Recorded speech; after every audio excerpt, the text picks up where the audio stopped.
ចេញតាណាទៅបងប្អូនទៅវ៉កស្ទ្រីតនៅលាក់នេះមិនឃើញនៅលើជម្រាបនេះអូជម្រាបគេហៅថប់ស្ទ្រីតទេនេះនៅវ៉កស្ទ្រីតដើរពីមុខវាំងទៅដល់ពីមុខវាំងដល់ផ្សារព្រៃហើយឥឡូវនោះអស់សាំងទៀតមិនតាន់ដល់តែពេលមកដល់មុខវាំងគឺអត់មានភ្លៀងទេមកដល់ផ្សារព្រៃមកដល់កន្លែងវ៉កស្ទ្រីតហ្នឹងអត់មានភ្លៀងទេយើងក៏ដើរលេងដោយសេរីវាពិបាកត្រង់ថាពេលដែលយើងមកហ្នឹងមានគេចាក់ភ្លេងតែអញ្ចឹងយើងយកសំឡេងស៊ីនិតកើតមានតែបញ្ចូលសំឡេងឥឡូវហ្នឹងមកទិញអាកោត្នោតនៅអាកោត្នោតដែលគេយករបៀបធ្វើពីភូមិព្រះដាក់ខេត្តសៀមរាបហ្នឹងយកមកធ្វើដាក់លក់ខ្ញុំទិញ2មកប្រអប់ហ្នឹងគេលក់ដូចជា15000ប៉ុន្តែទិញមកប្រអប់យ៉ាងមិនអស់បើគ្នាតែ2នាក់អញ្ចឹងទិញតែ4000ហើយមានអីឆ្ងាញ់តាពេលទំនេរសៅរ៍អាទិត្យអីនាំគ្នាដើរលេងដើរមើលមកអស់ចិត្តចឹងទៅចំណៃណាទៅទិញទៅអត់ដល់ពេលដល់កន្លែងរំបើត្រូវរំក៏រំត្រូវឈរមើលក៏ឈរមើលនិយាយទៅមានលក់គ្រប់មុខអត់ចេះអស់ទេអត់ដឹងមុខអីខ្លះសម្រាប់គេអត់ដឹងទេប៉ុន្តែសម្រាប់ខ្ញុំបើចំណីអាហារណាទៅមកថ្មីប្លែកអត់ដឹងថាយកពីប្រទេសណាអត់ដឹងថាធ្វើអំពីស្អីខ្ញុំអត់ទិញទេនិយាយទៅខ្ញុំទិញតែរបស់ណាដែលដឹងថាធ្វើអំពីអីអ្នកណាជាអ្នកធ្វើអញ្ចឹងណាបានខ្ញុំទិញខ្ញុំមិនចេះតែទិញផ្ដេសផ្ដាស់ទេអ្នកខ្លះឃើញអីប្លែកទិញឃើញអីប្លែកទិញព្រោះបើស្អីយើងអត់ដឹងហើយតែពេលថ្ងៃក្រោយទៅឈឺដឹងគឺហួសពេលហើយព្រោះអីអ្វីដែលត្រូវប្រយ័ត្នជាងគេគឺចំណីអាហារហ្នឹងហើយព្រោះអីញ៉ាំចូលក្នុងពោះបើសិនជាគ្រាន់តែកៅអាវអីយើងបើថាពេលអត់ត្រូវយើងបោះចោលបានប៉ុន្តែបើចំណីអាហារបើយើងទិញខុសហើយគឺមិនអាចយកបោះចោលបានទេគឺវានៅក្នុងខ្លួនយើងនឹងហើយអញ្ចឹងយើងត្រូវគិតឲ្យបានច្បាស់លាស់មុននឹងទិញអ្វីមួយយកមកញ៉ាំចំណែកស្បែកជើងដែលយើងបានឃើញមិញគឺធូរថ្លៃមកគូតែ6000ទេមានគ្រប់ម៉ូដតែអត់ដឹងថាពាក់ទៅឈឺជើងឬក៏មិនឈឺជើងទេមិត្តភ័ក្ដិខ្ញុំទិញមកគូតែខ្ញុំអត់ទិញទេហើយសាច់ដែលយើងឃើញនេះគឺមានច្រើនមុខមានសាច់គោសាច់ចៀមសាច់អីណាប៉ុន្តែអត់ដឹងថាអ្នកណាជាអ្នកធ្វើដែរទេគឺដោតចកមកខ្ញុំអត់ដែលឃើញពីមុនមកទេទៅមិនឃើញថ្ងៃហ្នឹងអញ្ចឹងបើបងប្អូនណាដោយថាធ្លាប់ដឹងធ្លាប់ស្គាល់ថាគេធ្វើយ៉ាងម៉េចយ៉ាងណាអីអ្នកណាជាអ្នកធ្វើអ្នកណាជាអ្នកផ្ដើមនាំយកមកពីណាអីក៏បើថាយើងស្គាល់យើងញ៉ាំទៅប៉ុន្តែខ្ញុំអត់ស្គាល់អញ្ចឹងខ្ញុំអត់ហ៊ានញ៉ាំទេពីស្បែកជើងនេះឃើញច្រើនហើយមកគូ6000ឃើញគេរើសច្រើនលក់ដាច់តា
ហើយជនបរទេសម្នាក់នេះគាត់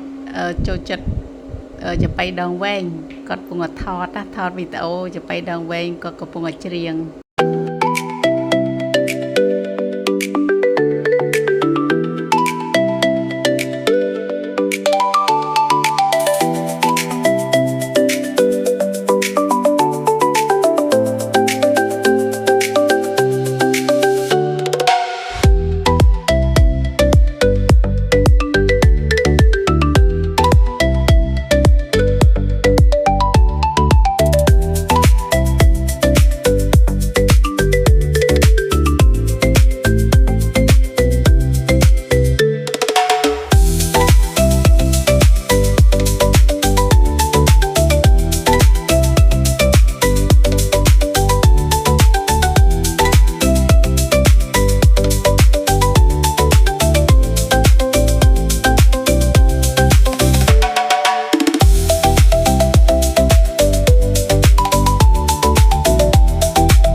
គេហៅពោតឈីសគេពោតឆាមួយឈីស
ហៅការ៉េមឆាការ៉េមនឹងគេឆា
ដល់វគ្គខ្ញុំរាំខ្ញុំចូលចិត្តរាំអានេះរាំបទសារវ័នហើយខ្ញុំទៅពីអ្នកមិត្តភ័ក្តិផ្សេងណាពងឈរមើលដល់ពេលដល់បទដែលខ្ញុំចង់រាំខ្ញុំរហៅណាគេម្នាក់ចូលរាំដោយសារអ្នកមិត្តភ័ក្តិដែលទៅជាមួយហ្នឹងគឺគាត់អត់ចេះរាំទេតែអញ្ចឹងខ្ញុំរៀបចូលទៅស្រាក់លេងទៅឃើញមិត្តភ័ក្តិម្នាក់ទៀតនេះដៃគូកំពុងរាំជាមួយគ្នានេះពេញចិត្តត្មងហើយម្នាក់ទៀតនោះគ្រាន់ណាមកទៅរាំទៅផ្លែតគ្មានទៅចាំប្រមូលនំទៅយូកាហើយអ្នកប្រគំតន្ត្រីគឺដោយតន្ត្រីជនពិការមែនប៉ុន្តែលេងភ្លេងហ្នឹងគឺព្រោះហើយច្រៀងអ្នកច្រៀងហ្នឹងក៏ច្រៀងព្រោះនិយាយទៅល្អហើយអ្នករាំហ្នឹងក៏ចូលចិត្តរាំត្រូវគ្នាត្មងសប្បាយត្មងមិត្តភក្តិខ្ញុំហ្នឹងពាក់អាវពណ៌បៃតងឥឡូវហ្នឹងកំពុងតែរាំវង់ចាអរគុណច្រើនបងប្អូនដែលបានទស្សនាវីដេអូជួបគ្នាវីដេអូក្រោយជម្រាបលា